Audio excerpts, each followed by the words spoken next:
तो आप लोग मुझे क्रियो के प्रोडक्ट्स रिव्यू करने के लिए कह रहे थे। ये इंडिया में थोड़े नए हैं लेकिन अपने प्रोडक्ट्स काफ़ी अच्छे लेके आ रहे हैं।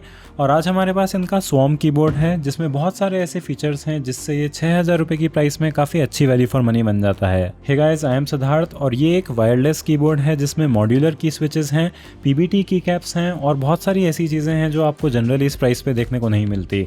तो चलिए देखते हैं कि इसमें कोई ऐसी खास कमी है क्या। इसको हम पहले अनबॉक्स कर लेते हैं और डिलीवरी कुरियर वाले चाहते थे कि हम इस कीबोर्ड की थोड़ी वाटर रेजिस्टेंस भी टेस्ट करें। यहाँ पर आपको एक अच्छा सा बड़ा मैनुअल मिलता है जिसे मैं बिना चश्मे के भी पढ़ सकता हूँ। इसके साथ आपको 2 एक्स्ट्रा की स्विच मिलते हैं जिसके बारे में हम बाद में बात करेंगे। एक टूल है जिससे आप इसकी की कैप्स और की स्विचेस को निकाल सकते हैं। एक यूएसबी केबल है इसे अपने पीसी से कनेक्ट करने के लिए और यहाँ पर आपको 2 क्रियो के स्टिकर्स भी मिलते हैं जिससे आप अपनी क्रिएटिविटी दिखा पाएं। इस सब के साथ में इस बॉक्स में हमें ये कीबोर्ड भी मिलता है। इस कीबोर्ड को आप किसी भी तरह की डिवाइस से किसी भी तरह कनेक्ट कर सकते हैं क्योंकि इसमें आपको एक USB-C कनेक्शन तो मिलता ही है, लेकिन इसके साथ में इसमें 2.4 GHz वायरलेस कनेक्शन भी है इस डोंगल के साथ जिसकी पोलिंग रेट 1000 हर्ट्ज है। और इस कीबोर्ड में ब्लूटूथ भी है जिसमें आप इसको 3 डिवाइसेस के बीच स्विच कर सकते हैं। तो इसकी कनेक्टिविटी की बात करें तो ये काफ़ी फ्लेक्सिबल है।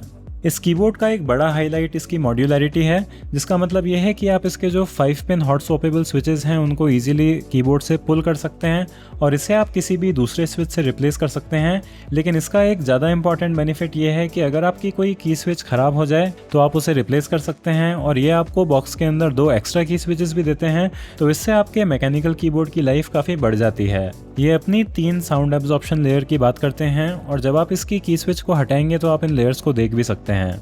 ये कीबोर्ड 4 कलर में आता है, एक प्योर वाइट है, एक वाइट पर्पल है, एक प्योर ब्लैक है और एक ब्लैक पर्पल है। इसकी की कैप्स डबल शॉट पीबीटी हैं जो एक बहुत ही अच्छा एडिशन है क्योंकि पीबीटी की कैप्स ज़्यादा अच्छी फील होती हैं। ये लंबे समय तक चिकनी भी नहीं होती, ये चलती भी ज़्यादा हैं और इनकी सरफेस पर आपकी उंगलियां फिसलती नहीं हैं। लेकिन एक इशू मुझे इस कीबोर्ड में ये लगा कि इसकी जो की कैप का डिज़ाइन है उससे इसकी जो RGB है वो पास थ्रू नहीं होती, जिसकी वजह से इसकी लाइटिंग थोड़ी पॉइंटलेस सी फील होती है। अब इसकी टारगेट ऑडियंस कीबोर्ड एंथुजियास्ट रखी गई है और ब्रांड ने मुझे बताया कि ये लोग आगे ऐसी की कैप्स लेके आने वाले हैं जिससे इसकी लाइट पास थ्रू होगी और ये चेरी स्टेम कॉम्पैटिबल भी है, तो आप इसको किसी भी की कैप से बदल सकते हैं। लेकिन मुझे लगता है कि इस कीबोर्ड को खरीदने के बाद बहुत कम ऐसे लोग हैं जो इसकी की कैप को रिप्लेस करेंगे, तो अगर ये पहले से ही पास थ्रू की कैप्स दे देते तो ज़्यादा अच्छा रहता। ये एक 75% कीबोर्ड है जो इसे एक 10 कीलेस कीबोर्ड से भी ज़्यादा कॉम्पैक्ट बनाता है। मुझे इसके अंदर होम की कमी महसूस हो रही थी, लेकिन इसका जो सॉफ्टवेयर है उससे आप किसी भी की को किसी से भी असाइन कर सकते हैं और इसमें आप माउस फंक्शन भी लगा सकते हैं। तो इस कीबोर्ड को आप जैसे कस्टमाइज करना चाहें वैसे कर सकते हैं। इसमें आपको मल्टीपल लेयर्स मिलेंगी जिसके अंदर आप अलग अलग की असाइनमेंट रख सकते हैं और इसके अंदर आप मैक्रोज को रिकॉर्ड और असाइन भी कर सकते हैं। यहाँ पर आपको एक बहुत ही अच्छा और टैक्टाइल वॉल्यूम कंट्रोल नॉब भी मिलता है जिसे प्रेस करने के ऊपर ऑडियो म्यूट हो जाता है। इसके नीचे हमें 2 फोल्डिंग लेग्स मिलते हैं जिनके अंदर अच्छी सी रबर ग्रिप है और इससे आप इसे अपने मनचाहे एंगल पर टिल्ट कर सकते हैं। ये कीबोर्ड 2 स्विच ऑप्शन के साथ आता है। इसमें आप एक हुआनो स्पीड येलो स्विच सेलेक्ट कर सकते हैं और एक GTMX सेंस स्विच भी सेलेक्ट कर सकते हैं जो कि एक सॉफ्ट टैक्टाइल स्विच है। मेरे पास इस कीबोर्ड में सॉफ्ट टैक्टाइल स्विच है और मुझे तो ये काफ़ी वैसे लीनियर फील हो रहा था, लेकिन जब मैंने इसे बहुत हल्के से प्रेस किया तो मुझे फील हुआ कि हाँ भाई, शुरू में थोड़ा सा बम्प तो है। अब कुछ दिनों से मैं इसे यूज़ कर रहा हूँ और मुझे इसकी फील बहुत ही अच्छी लग रही है क्योंकि इसका जो बम्प है उसकी वजह से आप जो आसपास की कीज़ हैं उन्हें गलती से प्रेस नहीं करते और इसकी जो कीज़ की फील है वो एक्चुअली में बहुत ही अच्छी है। ये की स्विचेस बहुत ही ज़्यादा स्मूथ और बहुत ही स्टेबल हैं और इस कीबोर्ड की जो साउंड है वो भी बहुत सेटिस्फाइंग है।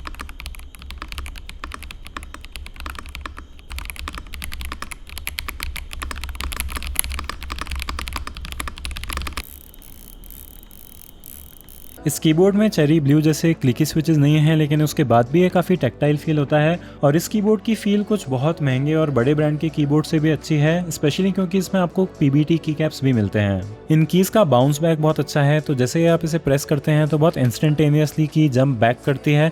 इन कीज़ का एक्चुएशन फोर्स थोड़ा ज़्यादा है, तो अगर आपको थोड़ी सॉफ्ट कीज़ चाहिए हो तो आप इसके हुआनो येलो स्विच भी सेलेक्ट कर सकते हैं। इसका गेमिंग एक्सपीरियंस भी बहुत अच्छा है क्योंकि इसकी कीज़ ऑलमोस्ट लीनियर फील होती हैं और आप इसके आसपास की कीज़ को एक्सीडेंटली नहीं दबाएंगे।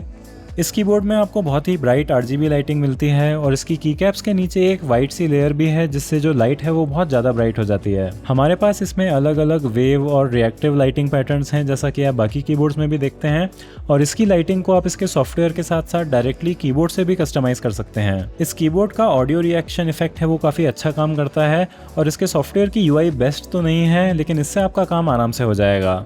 तो क्रियो का यह स्वॉर्म कीबोर्ड इसकी प्राइस रेंज में प्रोबेबली बेस्ट है। इसकी प्राइस पर मॉड्यूलर कीज होना एक बहुत बड़ी बात है। इसकी की कैप्स भी बहुत अच्छी हैं और इस कीबोर्ड को आप जैसा चाहें वैसे कस्टमाइज कर सकते हैं, और सबसे इंपॉर्टेंट बात यह है कि इसका जो टाइपिंग एक्सपीरियंस है वो बहुत ही टैक्टाइल और शानदार है। बस एक छोटी सी कमी मुझे इस कीबोर्ड में ये लगी कि इसके अंदर हमें पास थ्रू कीज नहीं मिलती हैं, लेकिन ये कोई एक सीरियस प्रॉब्लम नहीं है।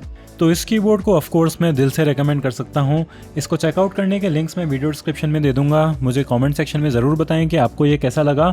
वीडियो अच्छा लगा तो इसे थम्स अप ज़रूर दें, सब्सक्राइब करें बेल के साथ। Thanks for watching and I will see you in the next one.